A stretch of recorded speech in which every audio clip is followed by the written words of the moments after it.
Pemirsa, Menko Polhukam sekaligus Cawapres nomor urut 3 Mahfud MD meralat pernyataan soal operasi tangkap tangan atau OTT KPK yang dinilai kerap tidak mengantongi cukup bukti. Mahfud meralat pernyataannya, menurutnya penetapan tersangka KPK kerap kali tanpa bukti yang cukup.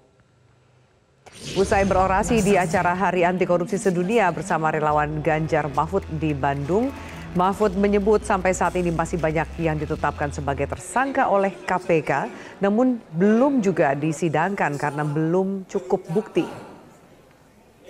Kedepannya, Mahfud berharap penetapan tersangka KPK agar lebih baik, agar tidak ada yang tersandera seumur hidup sebagai tersangka, tapi tidak pernah dibawa ke pengadilan.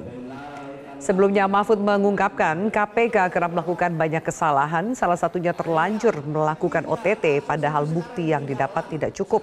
Hal ini disampaikan Mahfud ketika menghadiri dialog kebangsaan dengan mahasiswa Indonesia se-Malaysia di Kuala Lumpur Jumat 8 Desember kemarin.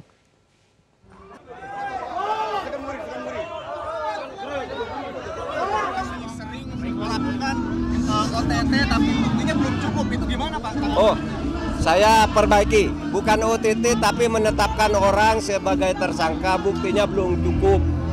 Sampai bertahun-tahun itu masih tersangka terus.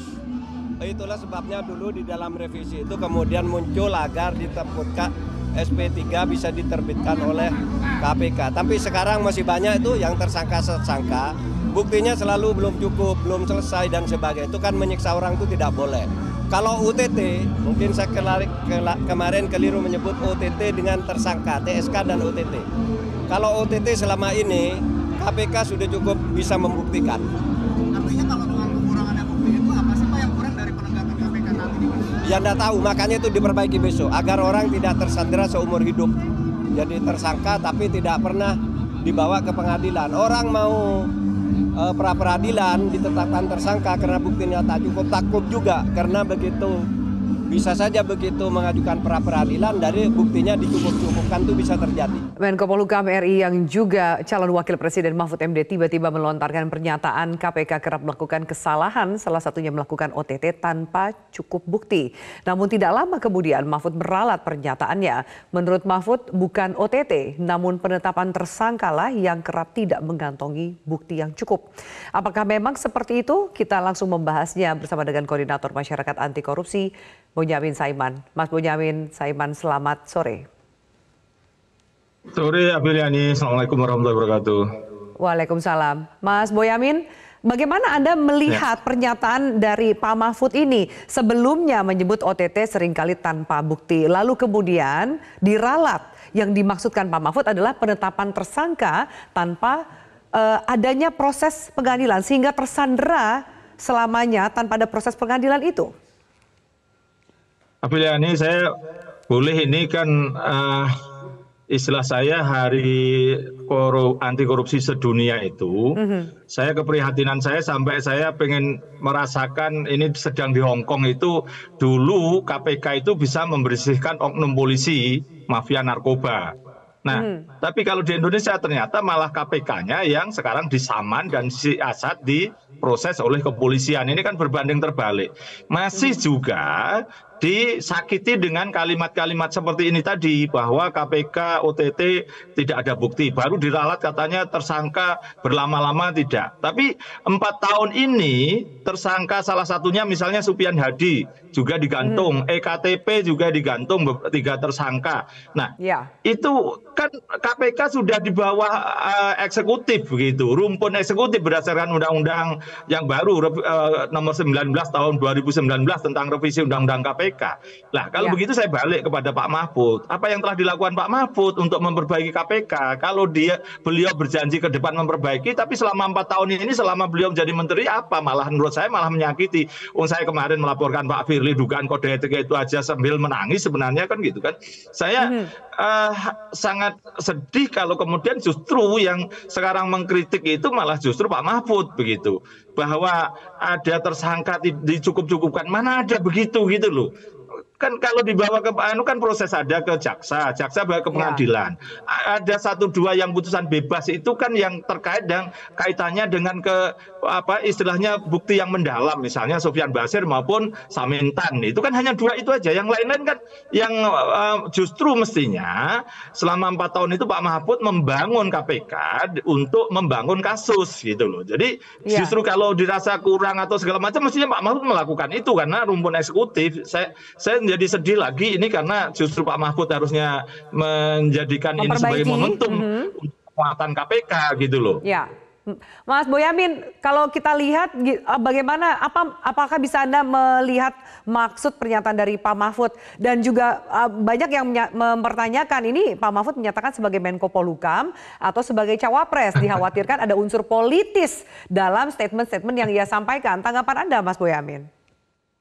Kalau memang berkomitmen sederhana Pak Mahfud sebagai cawapres itu nanti kalau terpilih jadi wapres, pertama yang akan saya lakukan adalah mencabut revisi Undang-Undang KPK. Saya kembalikan kepada Undang-Undang KPK yang lama nomor 30 tahun 2002. Yang dimana KPK itu sudah diakui masyarakat kuat. Salah satunya di situ ketentuannya adalah pimpinan KPK adalah penyidik dan penuntut. Undang-undang yang baru ini kan dihilangkan itu. Bisa dimasalahkan loh itu nanti oleh tersangka-tersangka karena ternyata pimpinan KPK itu bukan penyidik dan bukan penuntut. Jadi tidak bisa menetapkan tersangka dalam gelar perkara malahan. Ini justru kalau memang Pak Mahfud ini menjadi politis harusnya malahan mengatakan ke depan perbaikannya apa lebih konkret. Berani nggak Pak Mahfud mengatakan akan saya cabut revisi Undang-Undang KPK, saya kembalikan ke Undang-Undang yang lama begitu. Itu yang pertama. Kedua, akan membuat tata kelola pemerintahan yang baik, bukan hanya sekedar mencegah bocor, tapi mencegah rembes maupun tiris gitu. Terus juga kemudian akan memberantas dugaan-dugaan mafia hukum oleh oknum-oknum, termasuk mafia tanah, mafia tambang dan lain sebagainya. 3 itu aja. Sebenarnya kalau memang Pak Mahfud ini sekarang ini lebih banyak sebagai cawapres, berani nggak menyatakan itu? Kalau enggak ya berarti ini hanya untuk konsumsi kampanye saja gitu. Dan bahkan malah sangat disayangkan kesannya malah seperti mengkoreksi KPK yang itu menurut saya di bawah naungan dia. Buktinya dulu Pak Firly Bahuri itu awal-awal juga menghadap Pak Mahfud kan mestinya malah lebih bisa trigger KPK supaya lebih baik. Bahkan malah sekarang malah diproses ke polisi. Ini kan suatu menurut saya kegagalan Pak Mahfud juga gitu. Ya, Mas Boyamin, kami juga sebenarnya sudah mengundang Pak Mahfud untuk berinteraksi dalam diskusi ini, namun beliau tidak berhalangan untuk hadir. Nah, melanjutkan tadi statement dari Mas Boyamin, lalu dampaknya seperti apa ketika kemudian sebelumnya juga kan sempat disampaikan skor 5 dari capresnya Pak Mahfud, Mas Ganjar, soal penegakan hukum. Lalu saat ini Menko Polhukam yang juga adalah cawapres mengatakan proses tersangka yang menyandera karena belum disidang. Bagaimana membedakan antara ini memang murni kritik atau ada unsur politisnya bagi masyarakat? Ya masyarakat tetap melihat politis seperti Pak Mahfud kemarin menyatakan kasus fakta integritas PJ Bupati Sorong itu tidak melanggar hukum. Padahal jelas-jelas fakta integritasnya memenangkan calon itu. Ya, jadi orang memandangnya Pak Mahfud sekarang ya mohon maaf Pak Mahfud itu tetap saya hormat. Mohon dalam pemahaman itu politis boleh, tapi hal-hal yang kira-kira itu justru saya mohon Pak Mahfud itu menunjukkan integritasnya. Kalau memang salah dikatakan salah, justru malah bagus. Jangan kemudian karena ini kelompoknya atau bagiannya malah seakan-akan tanda kutip dibela begitu. Jadi terus terang aja saya masih mencintai Pak Mahfud dan saya dalam konteks apapun saya menghormati beliau gitu. Jadi saya malah justru bukan kebencian saya pada Mahfud. Ini kan Pak Mahfud tolonglah masih menjadi Menko Polhukam, justru itu malah harusnya ketika menjadi cawapres itu menunjukkan integritasnya seperti apa. Misalnya seperti Umar bin Khattab menunjukkan lampu ruang kerjanya kalau urusan pribadi dimatikan misalnya. Justru itu malah menjadikan nama beliau mestinya malah naik gitu. Jadi mohon malah justru dimanfaatkan. Politis tetap nggak bisa dipungkiri begitu. Tapi justru itulah saya ingin berharap melihat Pak Mahfud, membayangkan Pak Mahfud menyatakan statement-statementnya ini seperti pernyataan terhadap KPK itu adalah tidak perlu mengkritik yang sudah terjadi, apapun ini bagian dari Pak Mahfud. Tapi kalau mau perbaikan apa yang lebih konkret gitu loh. Bukan Mas kemudian mengatakan tersangka berlama-lama. Itu kan gitu. Soalan ini, misalnya Undang-Undang KPK yang lama tidak ada SP3, yang baru ada SP3. Loh, dengan ada SP3 apa kemudian KPK membuat SP3? Juga enggak, hanya kasus Samsul Salim karena ada putusan Sabrudin Arsyad Tumenggung. Tapi maksudnya kalau toh KPK tidak punya wewenang menghentikan SP3, sekarang kan penetapan tersangka kan bisa diuji. Buktinya Pak Firly menguji, Pak Edi Haris menguji. Kalau nanti 2 tahun berarti artinya tidak cukup bukti bisa menguji. Dan saya punya putusan pra-peradilan tahun 2018 ketika KPK belum berwenang SP3 itu adalah salah satu caranya KPK kalau menemukan korupsi dan tidak cukup bukti bisa diberikan kepada penegak hukum lain untuk dihentikan, yaitu kepada polisi dan Polri. Itu putusan Pengadilan Negeri Jakarta Selatan ketika kasus Senturi saya pra-peradilankan. Jadi tolonglah, ini malah justru menjadi polemik, menjadi seperti dibongkar buruknya KPK masa lalu begitu. Padahal ini kan sudah kita harapkan KPK ini apapun menjadi trigger, menjadi contoh yang baik gitu. Kesalahan-kesalahan kita bersihkan, oknum yang nakal kita bersihkan, tapi bahwa lembaganya tetap kita jaga, bukan malah dikritik begini gitu loh. Baik. Mohon maaf, apakah cukup Mas Boyamin saya bacakan sedikit penjelasan lebih panjangnya dari Pak Mahfud, tapi kalau ke depannya memang Ganjar dan Mahfud menang, KPK akan diperkuat kembali sebagai lembaga yang dulu pernah kita ciptakan dengan susah payah dan pernah menorehkan prestasi yang sangat bagus. Tetapi supaya jangan berlebihan, kita juga beri rambu-rambu sampai batas yang dibenarkan moral dan hukum. Apakah itu cukup memberikan penjelasan? Satu, ralat yang dilakukan Pak Mahfud. Kedua, kritik yang disampaikan oleh Pak Mahfud. Belum cukup.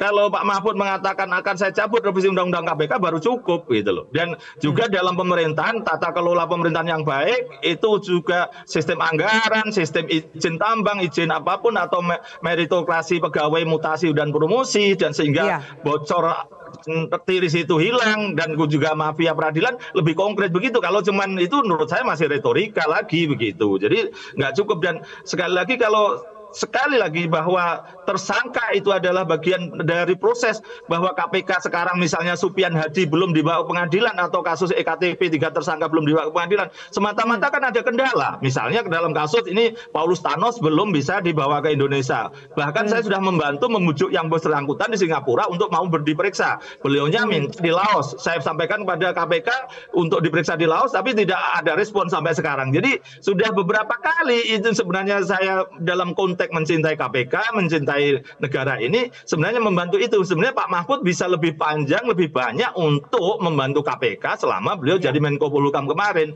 Atau setidaknya udahlah tutup buku itu. Ke depan seperti apa? Nah, itu tadi revisi Undang-Undang KPK dicabut. Itu aja satu dulu, enggak usah banyak-banyak yang lain. Itu komitmen lebih jelasnya ya, dan lebih terukur ke depan jika memang ingin memperbaiki KPK. Baik, Mas Boyamin, terima kasih banyak untuk diskusi kita pada malam hari ini di Prime Time News, Mas Boyamin. Terima kasih banyak. Terima kasih. Assalamualaikum. Waalaikumsalam. Jelajahi cara baru mendapatkan informasi. Download Metro TV Extend sekarang.